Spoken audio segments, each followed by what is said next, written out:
welcome to another episode of The Glittering Bell Jar. This is Season 2, Episode 7, and we are currently reading Harry Potter and the Half-Blood Prince backward. My name is Valerie, and I'm joined, as always, by my amazing co-host, Bree. How you doing, Bree? Hi, Valerie. I am doing okay today. I went for a run and then jumped in the shower just so we could do this, so I am feeling good. A little tired now, but pretty good. How about you? I'm good. I will say, for me, working out always helps, clear my mind and get me focused. So hopefully that will happen. That's what we'll see in this episode. But no, I'm good. I woke up really early. I had a weird dream, and I woke up really early this morning, and I was very productive most of the morning. And so I'm a little bit dragging now, but we'll balance each other out. It'll be fine. Okay. I have faith. Yeah. So if you are listening for the first time or you are just joining us for the first time in season 2, couple reminders. One, you need to go back and start at episode 1. This is just not going to make sense if you jump in partway through this backward reading of Half-Blood Prince. And 2, we are doing 1 chapter per episode. So unlike last season where we did a couple chapters each time we got together, we are doing 1 chapter per episode. We're releasing them on a daily schedule. So if you're listening in real time, you are going to have daily episodes to look back on. And we hope you enjoyed that. As always, we look forward to your reviews and ratings. So we'll remind you again at the end of the episode. But if you like what you hear, we would like you to tell us that so that we know how we're doing. And so Apple Podcasts and Spotify know that we're also doing a good job because that's how they show us to other people too. Yeah, absolutely. The more reviews we get, the more likely we'll be around for season 3. Yep. Which is, I honestly though, saying that now, I'm like, most people hate that book. Most people Order of the Phoenix is their least favorite book, and so I'm not sure that that's a selling point. But we'll deal with that when we get there. We're gonna have to be really excited about educational decrees. And not just bashing Umbridge for 8 hours. We got to come up with a strategic plan for Order of the Phoenix. Okay. Well, we're not there yet, so we don't have to worry about it. So this week we are covering chapter 24 of Half-Blood Prince. That is Sectumsempra, and as usual, Bree is going to kick us off with her recap. All right, let's do it. So this, to me, is the chapter of love and hate. We spend most of this chapter inside Harry's head while a war wages on, obsessing over Ginny and his desire to be with her, versus his friendship with Ron. Meanwhile, Hermione is doing her best to convince Harry that his potions book, filled with notes from the Half-Blood Prince, is evil. Only exasperating her point. Harry, in a fight with Malfoy, ends up using a curse that slices Malfoy like a sword, while blood poured from his body.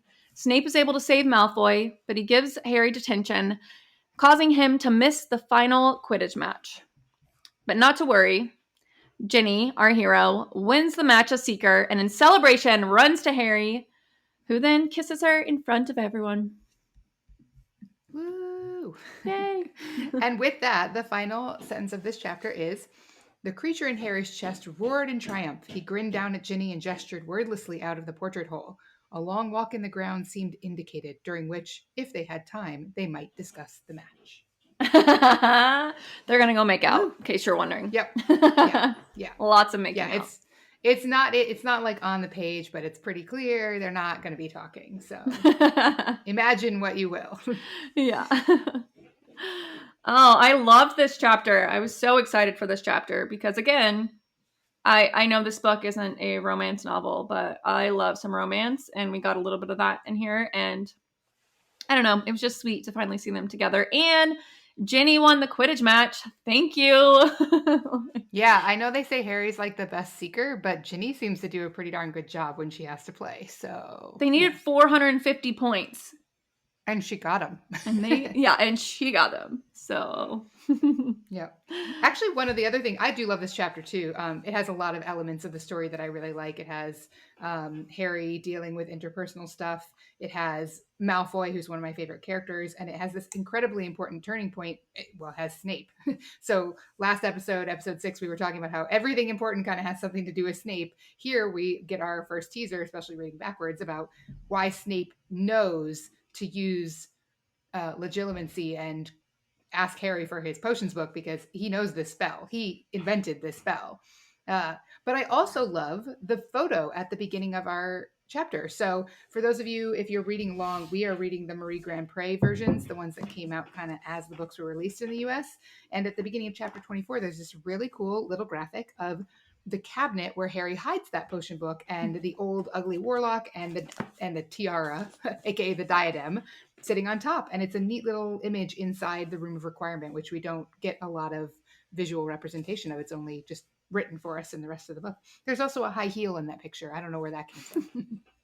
Yeah, can we talk about the room of requirement? Because I'm so confused and enamored by it. You know, I like if I was gonna hide something and I went in there, I would be like, what is all this junk? But it seems like it just stays there. And even though you can see it, there's all this crazy stuff that people wanted to hide and like evidence of all sorts of wrongdoings, maybe. And people just are like, I'm too worried about hiding my one thing to see all this other cool stuff in here. Like, luckily, Harry notices the diadem, but later, but not even at that moment. Well, and he notices the vanishing cabinet, and we've been talking about the vanishing cabinet. I think it was last episode. But what's super interesting to me is we said, well, Filch must kind of know how the room of requirement works because he put the broken vanishing cabinet in there. However, Filch goes into this room and there's all this confiscated or should be confiscated material, and he's not like Dumbledore. We have a serious problem with contraband. I found a room full of it. Like, what conversation did Filch and Dumbledore have after he had to store the vanishing cabinet in there? Yes, absolutely. Like, that is like his gold mine for getting people in trouble. I mean, let's even just start with the sherry bottles from Professor Trelawney. Like, she's obviously a drunk. She's hiding a drinking problem at the least.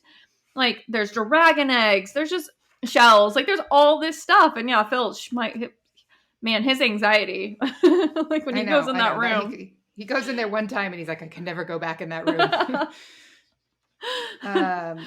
But yeah, as you said, a lot of what's in this chapter is interpersonal stuff, specifically regarding Harry and Ginny, but it also is the ramifications of the Felix Felicis potion. So we see right off the bat that Ron and Lavender have split up, which I thought was really funny, that when Harry is lucky, Ron and Lavender split up. Like, that's a direct result of Harry being lucky. It's not Ron being lucky, it's Harry being lucky. Nice. That's very true. Although, kind of his luck, because Ron doesn't even want to be with her. So, right. But it doesn't happen on Ron's schedule. It happens when Harry is using Felix to align the universe in a way that helps him out. True. Yeah. I did like that. And then, of course, Ginny and Dean also break up. That is in this chapter. Well, we hear the report of it from Hermione, and Harry thought there was a rather knowing look in her eye as she told him that. Oh, yeah. I love the know-it-all in Hermione because I am also a know-it-all. And I also, whenever, like, someone's like, I hate to tell you, I hate to say I told you so. I don't even say that anymore. I'm going to be like, I told you I would tell you so, and I am telling you so because I cannot help myself. I'm pretty sure that's exactly what Hermione says after Harry uses Sectumsempra. I won't say I told you so, which is telling him I told you so. Like, you still said the words. It still happened. Yeah.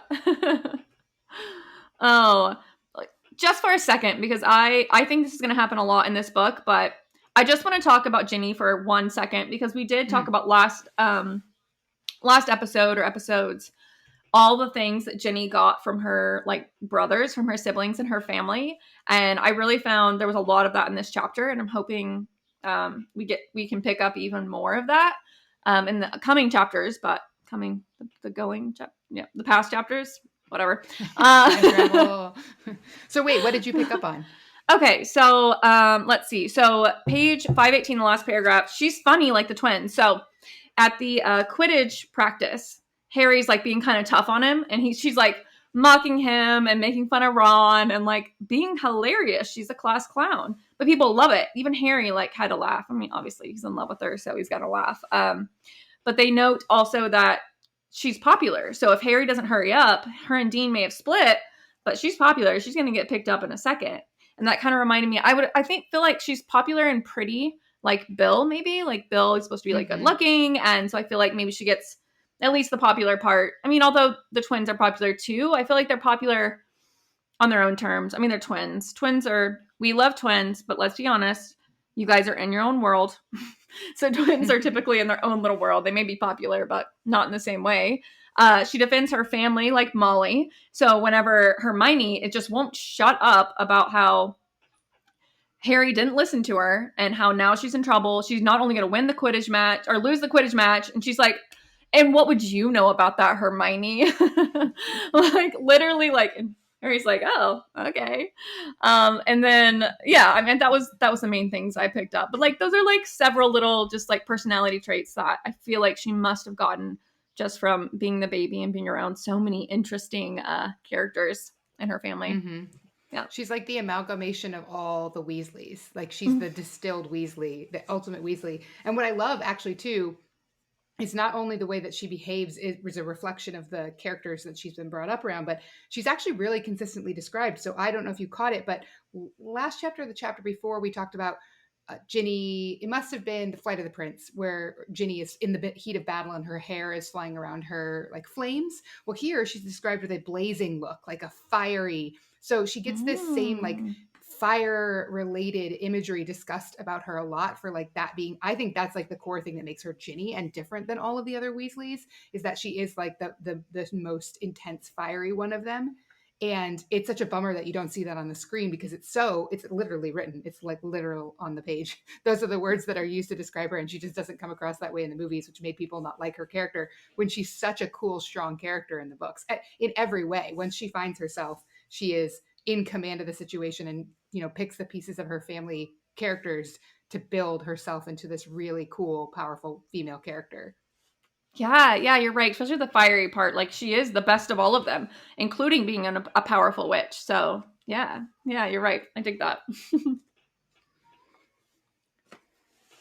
The other thing that I caught in this one actually was we talked about it in Flight of the Prince as well, which was a couple episodes ago. This is why you have to go back and start at the beginning.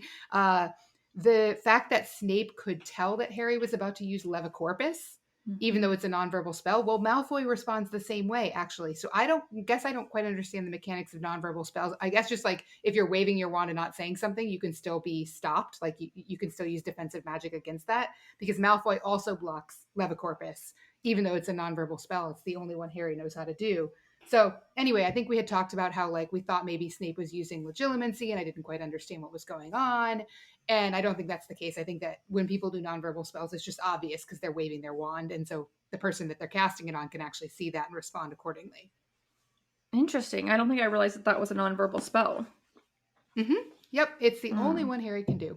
Speaking of occlumency, I think it's also interesting that Harry tries to use occlumency in this chapter, and Snape effectively, as usual, just goes right into his mind and is able to see everything, particularly advanced potion making, which I kind of think is funny. I guess like Harry in the movie, Harry didn't ever change the cover of his book, but in the book, in the actual Half Blood Prince, he takes his new copy and like cuts the pages out basically and like swaps covers so that his copy with all of the prince's notes is in a new cover so it looks like a new version.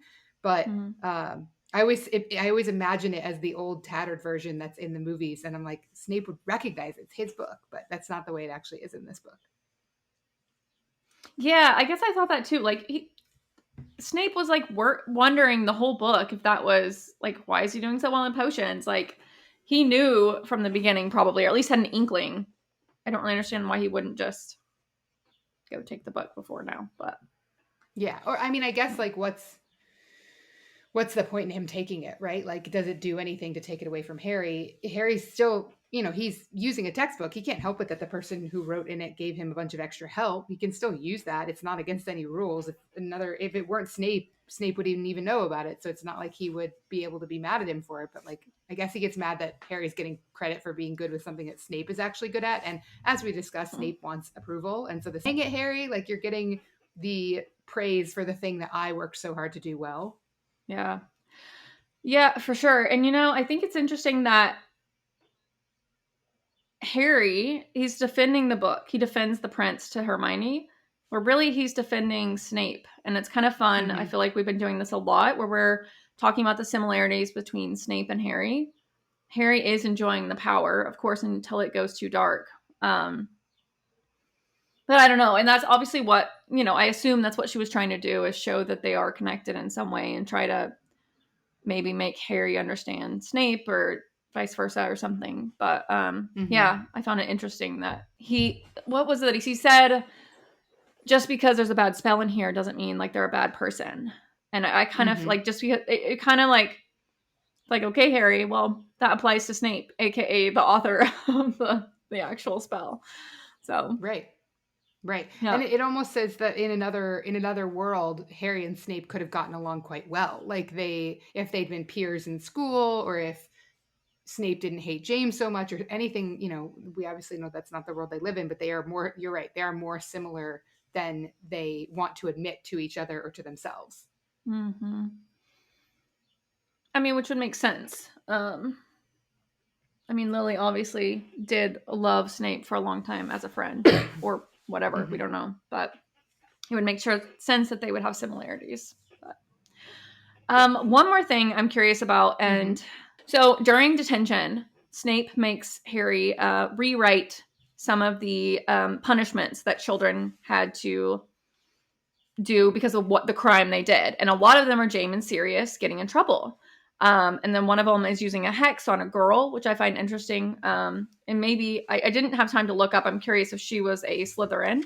But I do wish that we could know more about that, because I do think their torturing of Snape is so interesting to me. And I think that Snape was using that to kind of torture Harry, which sucks, right? The memory of the people he loved is now he's learning like things he probably doesn't want to know. But I don't know, like, what were they really like as kids? They were Gryffindors, so for some reason, we just passed them off as like good or like well-meaning. But they were literally in trouble for using hexes. It's like, how good Mm-hmm. were they? And even Yeah, Dumbledore loved they're them, kind of but bullies. yeah, Yeah, they're kind of bullies. 100%. They are picking on other students. It's not just Snape that they pick on. They hex all kinds of people. And that's sort of interesting to me, is then, like, if I were Snape, I guess as we talk about this, it makes a little bit more sense why Snape hates James so much. One, he was personally picked on by James and Sirius. But Mm-hmm. two, he watches this kid be a bully and everyone loves him. And it's like, for someone who's craving approval as a young man, to see basically his nemesis, it'd be like Malfoy getting a ton of approval from the teachers and stuff. And Malfoy, the only teacher Malfoy gets approval from other than Snape, is Umbridge. And so as the audience, we have no problem with that.